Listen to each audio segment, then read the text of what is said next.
400 years ago, New York Harbor was home to the Lenape and one of the most dynamic and productive ecosystems on the planet, a thriving estuary built on one keystone species. The Lenape called it Sisawin. Our textbooks say Crassostrea virginica, but you and I know it as the Eastern oyster.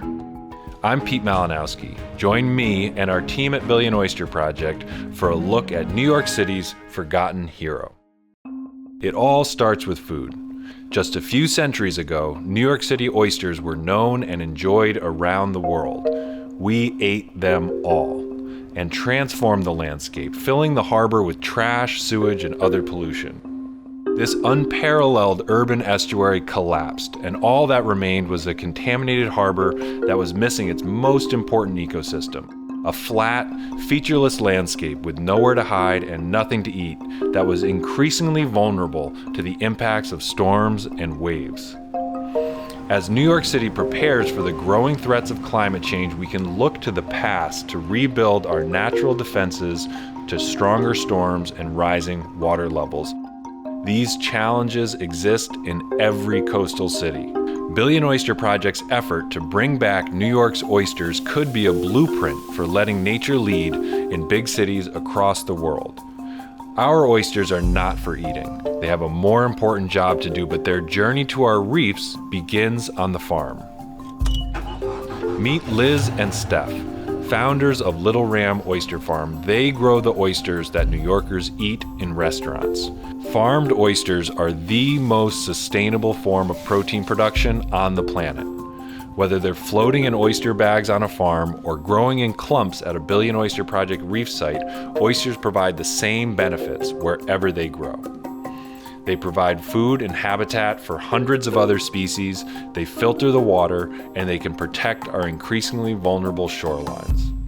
Our favorite part about oyster farming is the environmental impact that we have each day. So every single oyster on our 10 acres is filtering 50 gallons of water a day. And you do the math, we're growing 2 million a year. And that's after growing 2 million the year before. And so we have a massive overlap. There's probably at least 4 million oysters on our farm right now. That's a lot of work that's happening without any of us doing anything on a minute-to-minute basis. And so us knowing that and being able to contribute to the environment that way, that's our favorite part about oyster farming on a day-to-day.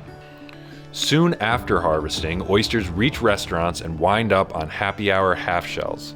Those shells are rich in calcium carbonate, the perfect substrate for a new generation of oysters to settle on and grow. Here's Carrie Heffernan, executive chef at Graham Banks and one of dozens of chefs working with us. He brings a love for seafood and a willingness to share our mission with everyday New Yorkers. For the past 5 years, we've been partnering with Billion Oyster Project and reclaiming a lot of our shells. And it is incredibly impactful, as we know, to the bottom environment.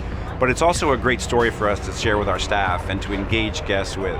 I love the idea of the change we're bringing to, once productive New York Harbor, and understanding, the life cycle of these animals and what they do. When I see the kids from the harbor school sort of coming through the city and I see their sweatshirts, I feel a sense of community, and I feel this wow, we're really, there is hope for the next generation. There is an opportunity to do something and contribute. With the help of the lobster place, thousands of pounds of shell are transported to Governor's Island, cured in large mounds called middens, and cleaned before being placed in reef-building structures by passionate volunteers. After that manual work, these shells are reef-ready. Their dense, pearly surface offers oyster larvae a place to land and grow.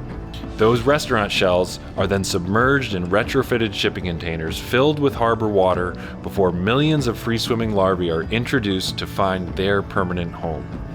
Finally, the oysters are added to the harbor, and a waterfront access point is created. This is where our concrete jungle meets a vibrant world under the surface. Community scientists, local organizations, and students of all ages join us to measure oyster growth, monitor conditions, and witness renewed nature in our estuary and around the city. All cities experience a push and pull between nature and development. We can't rewrite the history that turned the Lenape's Mannahatta into the New York City we know today, but we can use this knowledge to reframe our future. We can teach each other about the native species and the natural processes that thrived in our neighborhoods before we did. We are so disconnected from the life that's hanging on around us, but we've already come so far since New Yorkers decided to do something about it. We may be the first large-scale oyster restoration effort in an urban estuary, but there are thousands of estuaries. I'm hopeful that oysters and the ecosystems they engineer will thrive here once again. Every city in the world stands to benefit from working together to restore the lost keystone species that used to thrive.